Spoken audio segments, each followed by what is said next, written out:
안녕하세요. 주식한TV의 주식한입니다. 오늘은 제가 유튜브를 시작한 지 딱 한 달째 되는 날인데요. 여지껏 제 채널을 구독해주신 구독자 여러분들을 위해 제가 다룬 모든 종목에 대해 간단히 리뷰를 진행해볼까 합니다. 적어도 제 채널을 구독해주신 분들은 제가 다룬 종목을 보유하고 계시거나 적어도 관심은 있으실 테니까요. 저는 이 유튜브를 운영하게 된 계기가 같이 투자하는 입장에서 일반적인 분들보다는 좀 더 많은 경험과 노하우가 있다는 판단하에 제가 겪었던 실패와 실수들에 대해 구독자 여러분들은 겪지 않았으면 하는 마음에서 시작한 것이고, 무엇보다 중요하게 생각하는 것은 제 채널을 구독해주신 여러분들과의 소통입니다. 몇몇 분들이 메일과 댓글로 저에게 주가 리뷰를 요청하시고 그랬는데요. 저는 매일매일 수십 개의 종목 리뷰 요청이 와도 좋으니 언제든지 댓글이나 메일로 궁금하신 종목에 대해 문의 주셨으면 좋겠습니다. 같이 소통하고 공부하고 위로하는 거니까요. 서론이 길었는데요. 바로 시작하겠습니다. 먼저 코스피 차트인데요. 11월부터 시작된 상승 추세죠. 그리고 다소 공격적으로 최근 가파르게 오른 상승 추세입니다. 최고점을 찍었던 이때부터 시작된 하락 추세는 아직 벗어나지 못한 추세죠. 오늘 이렇게 급등은 나왔습니다만 아직 최고점으로 시작된 하락 추세에서는 벗어나지 못한 모습입니다. 내일과 모레의 흐름을 통해 이 하락 추세를 돌파하냐 안 하냐가 향후 우리 시장이 본격적인 하락장이냐 아니면 급등에 따른 단기적인 조정장이었냐가 판단될 것으로 보입니다. 저는 일단 여러가지 상황들을 종합해 봤을 때 단기적인 조정에 그치고 다시 반등을 하리라고 보고는 있습니다. 자, 다음은 현대건설입니다. 제가 추천해드렸던 시점으로부터 약 25%가 상승한 상태입니다. 현대건설은 이 정도의 급격한 상승 추세에서 최근 이탈한 모습이었고요. 저는 최근 하락폭이 나왔을 때 적어도 이 21선을 터치하고 다시 반등할 것이라고 봤는데요. 이렇게 바로 반등을 한 모습이죠. 여러가지 이유가 있겠습니다만 최근 서울시장을 뽑는 보궐선거를 앞두고 있고 또 내년엔 대통령을 뽑는 대선이 있습니다. 우리나라 특성상 당연히 표심을 끌기 위해서 부동산에 대한 대책을 마련하는 것이 중요하다고 생각합니다. 그에 발맞춰 모든 후보들은 부동산 가격을 안정시키기 위하여 공급의 중요성에 대해 목소리를 높이고 있고, 그것은 결국 건설주에 대한 상승을 이끌었다고 생각합니다. 이 부동산 공급에 관한 문제는 제가 감히 판단하건대 보궐선거는 물론 대통령을 뽑는 대선까지 큰 이슈로 작용할 것이 분명합니다. 당연히 그것이 실적으로 이어지든 아니든 주식시장의 건설주들은 거기에 대한 주가의 수혜를 받을 것이 분명합니다. 제가 사실 현대건설을 추천드린 이유는 꼭 그것뿐은 아니었고, 월봉 차트를 봤을 때 이 장기적인 하락 추세를 이제 막 벗어나는 추세였고, 최근 급격히 오르는 면이 없지 않아 있지만 상승과 하락의 파동은 그릴지언정 천천히 우상향하는 그림을 현대건설은 그릴 거라고 판단하고 있습니다. 최근 한 구독자께서 현대건설의 단기적인 그리고 장기적인 목표 주가를 알려달라고 하셨는데요. 저는 현대건설이 단기적으로는 5만원 그리고 장기적으로는 6만원까지도 바라보고 있습니다. 물론 그 순간순간 시장의 흐름에 따라 등락의 파동은 나오겠지만요. 여러분들이 가장 힘들어하는 것 중 하나가 내가 산 주식이 계속 오를 땐 마음이 편하고 이렇게 하락이 나올 때 마음이 흔들리는 것인데요. 물론 순간순간의 대응은 중요하겠지만 저렇게 주가가 떨어질 때마다 매도를 고민하는 순간 결국 먹을 땐 적게 먹고 잃을 땐 많이 잃는 실패한 개인 투자자들의 길을 걷는 것입니다.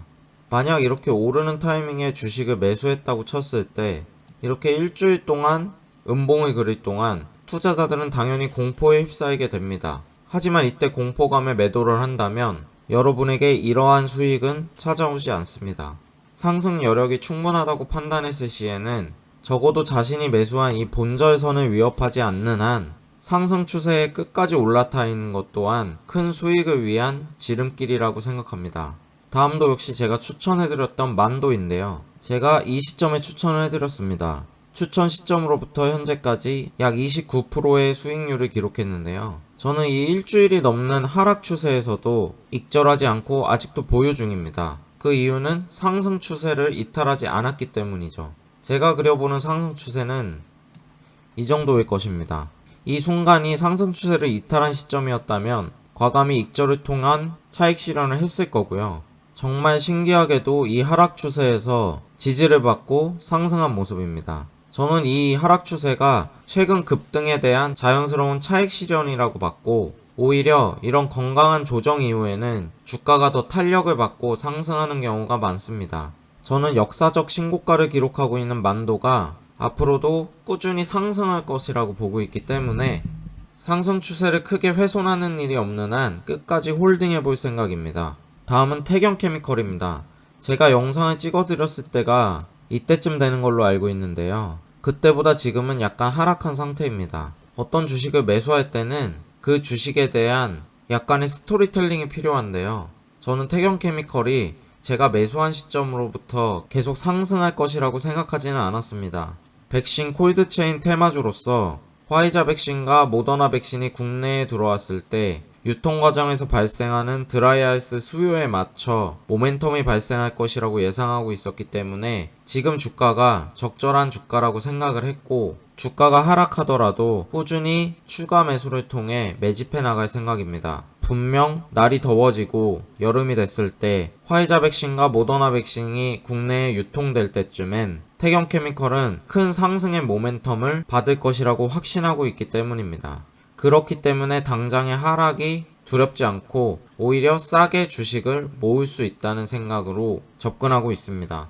여러분들도 주가가 급등할 때 관심을 갖지 마시고 오히려 이런 재미없는 흐름을 갖고 있을 때 싸게 매집하시어 후에 큰 수익을 얻는 매매 습관을 갖는 것을 추천드립니다. 다음은 그린뉴딜 태양광 대장주 하나솔루션입니다. 하나솔루션은 기나긴 박스권 흐름을 이 당시 돌파를 했고 그 후로 또 박스권을 그려가고 있는 모습입니다. 미국 조 바이든 대통령의 공약에는 친환경 에너지에 대한 발전과 국내 그린뉴딜 정책에도 친환경 태양광 발전은 큰 수혜를 받을 종목 중에 하나입니다. 하지만 생각보다 주가의 흐름은 더딘 모습인데요. 하나솔루션의 주봉을 봤을 때 최근 너무 급격히 오른 경향도 있고, 제가 보는 관점으론 하나솔루션은 분명 우상향할 것이긴 분명하지만 이 이격을 좁히는 그림을 그려가는 과정은 피할 수 없을 것 같습니다. 상승을 부정하는 것은 아닌데요. 좀 더 천천히 갈 필요가 있다고 생각됩니다. 가지고 계신 분들은 물론 홀딩이지만 이 시점에서 신규 매수하시는 분들은 조금 더 상황을 지켜보시는 편이 리스크 관리에 도움이 되실 거라고 생각합니다. 다음은 호텔신라입니다. 제가 이전 영상에서도 말씀드렸듯이 호텔신라는 꾸준한 박스권 형태를 그리고 있습니다. 호텔신라의 주봉인데요. 저는 호텔신라가 이러한 꾸준한 우상향을 보이고 있는 것은 코로나에서 정상화된 이후로 호텔신라가 받을 수혜에 대한 기대감으로 상승했다고 보고 있는데요. 그 기대감으로 인한 상승은 이 9만원 언저리가 한계라고 보고 있고요. 이때 높았던 주가를 되찾기 위해서는 모든 것이 정상화가 되고 호텔신라도 이 당시에 높았던 주가를 되찾는 그림까지는 가져야 된다고 생각하고 있습니다. 장기적인 관점으로 바라보시는 분들은 괜찮겠습니다만 단기적인 수익을 목표로 하시는 분들은 꼭 그 부분을 주의하시어 매매에 임하셨으면 좋겠습니다. 다음은 아남전자입니다. 이전 영상에서 설명드렸듯이 이 장기적인 하락 추세를 최근에 벗어난 모습이고요. 완만한 상승 추세와 다소 공격적인 상승 추세인데요. 오늘 이 추세선에서 지지를 받은 모습입니다. 60분봉 차트를 봐도 이 하락 추세를 뚫고 다시 상승하는 그림이고요. 월봉을 봐도 상승 추세의 초입에 있는 상황이기 때문에 충분히 향후 주가 상승에 대해서 긍정적으로 바라볼 수 있을 것 같습니다. 제가 보는 차트에서도 이 선에 수렴하여 다시 상승 추세를 이어갈 것으로 해석할 수 있습니다. 주식을 보유하고 계신 분들은 긍정적으로 홀딩을 이어가도 괜찮을 모습입니다. 다음은 세종공업인데요. 세종공업도 마찬가지입니다. 최근 시장 자체가 조정을 받을 때 이렇게 하락한 모습인데요. 바로 반등을 한 후 5% 이상 상승한 모습입니다. 60분 분봉 차트를 봐도 이 하락 추세를 뚫고 다시 상승 추세를 이어간 모습이고요. 제가 보는 차트에서도 상승 추세로의 전환이 포착된 모습입니다. 2021년 강한 트렌드인 자동차 섹터인 만큼 더 끌고 가셔도 좋을 모습입니다. 다음은 제일약품입니다. 구독자 중 한 분께서 요청해 주셔서 저도 이 종목을 들여다보게 됐는데요. 이전 영상에서도 말씀드렸다시피 이때부터 내려오는 하락 추세를 아직 벗어나진 못한 모습입니다. 지지선으로 작용했어야 되는 이 121선에서도 지지를 못 받은 모습이고요. 향후 대응에 있어서 주목해봐야 될 시점이 바로 남은 수, 목, 금인 것 같습니다. 이 추세선에서 벗어나느냐 아니면 이 추세선에 따라 더 하락하느냐가 갈릴 타이밍이라고 보고 있고요. 만약 이 추세선에서 이탈을 하게 된다면 적정선에서 추가 매수를 통해서 평단을 낮춰주시는 것도 좋은 판단이라고 생각합니다. 주가는 특별한 호재가 없더라도 기술적 반등은 어느 정도 나오는 편이니까요. 그 시기를 적절히 노리시고 대응하신다면 조기에 탈출하실 수 있는 기회도 분명히 오리라고 보고 있습니다. 다음은 비슷한 흐름을 보이고 있는 KPX 생명과학인데요. KPX 생명과학은 이때부터 내려오던 하락 추세를 벗어난 모습입니다. 하지만 121선에서 지지를 받는 것이 중요하다고 생각했는데 결국 이탈한 모습이고요. 정확하진 않아도 이 시점에서 다시 반등을 하느냐 아니면 추가 하락으로 이어지느냐가 KPX 생명과학의 앞으로 주가의 흐름에 대해서 굉장히 중요한 시기라고 생각합니다. 만약 반등이 나온다면 KPX 생명과학의 단기적인 저점이 확인되는 시점일 것이고 그렇지 않다면 조금 더 흐름을 지켜봐야 될 것입니다. 다음은 최근에 급등을 보여줬던 대덕전자죠. 최근 시장의 하락에 맞춰 같이 하락한 모습인데요. 저는 이 하락이 최근 급등에 따른 자연스러운 하락이라고 생각했고 21선과의 이격이 좁혀질 때쯤 다시 반등하리라고 봤는데요. 적어도 이 추세선에서는 수렴한 모습입니다. 다시 상승 추세를 이어갈 것이라고 보고 있고요. 이전 영상에서 말씀드렸다시피 대덕의 흐름과 비교해봤을 때 상승 반전의 초입 단계이기 때문에 주식을 보유 중이시라면 꾸준히 홀딩하시어 수익을 기대해도 좋을 상황이라고 생각하고 있습니다. 다음은 제가 최근에 찍어드렸던 영상 중 하나인 하이트 진로입니다. 이전 영상에서 중요하게 말씀드린 것이 이 121선의 저항인데요. 역시나 이 121선의 저항을 받고 하락한 모습이죠. 이것은 흔히 급상승과 급하락을 보여준 종목의 특징 중 하나인데요. 이 부근에 물려있는 매물들이 많다는 뜻입니다. 그만큼 저항이 거센 거고요. 이 121 저항을 뚫기는 쉽지 않은 게 사실입니다. 하지만 저는 이 121선을 뚫고 난 후에 매수하는 것보다 지금 이 시점에서 매수하는 것이 좀 더 싸게 하이트 진로를 매수할 수 있는 기회라고 생각하고 있고요. 점점 완화되는 거리두기와 코로나 이후에 우리나라가 정상화로 돌아갔을 때는 하이트 진로가 실적면이나 모멘텀으로나 현재의 주가보다는 더 높게 상승할 것이라고 보고 있기 때문에 지금 가격은 충분히 메리트 있는 가격이라고 생각하고 있습니다.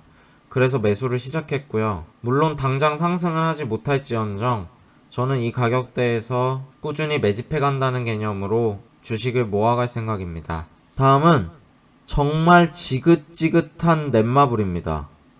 제가 넷마블은 수차례 리뷰를 진행했는데요. 정말 저는 이 시점에 넷마블이 치고 올라갈 것이라고 생각했습니다. 하지만 정말 안 될 놈은 안 된다는 것이 이 시기 때 우리 시장이 급격한 상승에 따른 조정을 맞이했습니다. 그러므로 투심이 자연스럽게 무너졌고요. 넷마블 또한 상승 기류를 오래 타지 못하고 무너진 모습입니다.